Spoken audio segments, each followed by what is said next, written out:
লেবাননের সঙ্গে ফ্রান্সের সম্পর্ক শতাব্দী প্রাচীন।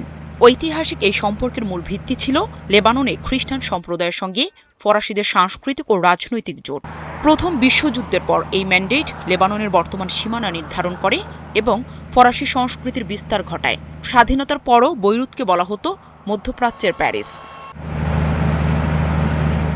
2020 সালের বৈরুত বন্দরে ভয়াবহ বিস্ফোরণের সময় প্রেসিডেন্ট ম্যাক্রন তাৎক্ষণিকভাবে সেখানে ছুটে যান এবং বড় ধরনের সহায়তা প্যাকেজ ঘোষণা করেন, যা লেবাননে ইউরোপীয় অংশীদার হিসেবে ফ্রান্সের অবস্থান সুসংহত করে। লেবাননের সাংবাদিক ও রাজনৈতিক বিশ্লেষক সুহাইব জাওহার বলেন, প্যারিসের দৃষ্টিকোণ থেকে লেবানন হল একটি কৌশলগত প্রবেশদ্বার। এর মাধ্যমে ফ্রান্স আরব মাশরেক এবং পূর্ব ভূমধ্যসাগরীয় অঞ্চল নিজের ভূ রাজনৈতিক প্রভাব ধরে রাখে।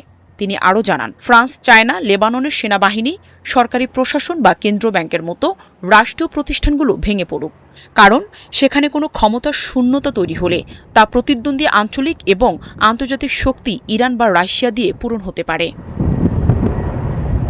এছাড়া লেবাননের জলসীমায় গ্যাস অনুসন্ধানে যুক্ত ফরাসি কোম্পানি টোটাল এনার্জিস এবং বৈরুত বন্দর পরিচালনায় যুক্ত লজিস্টিক জায়ান্ট সিজিএম এর মতো বড় ফরাসি অর্থনৈতিক স্বার্থ এর সাথে জড়িত।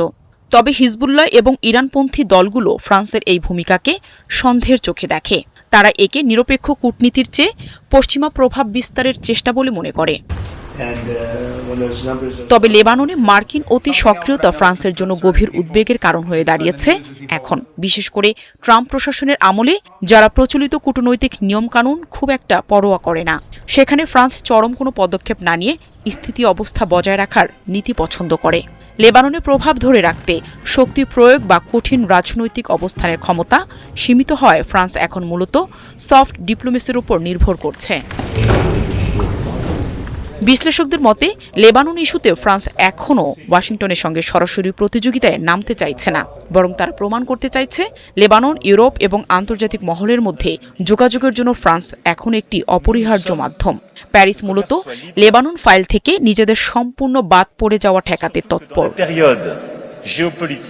নাহিদা রিন্থি, ৭১।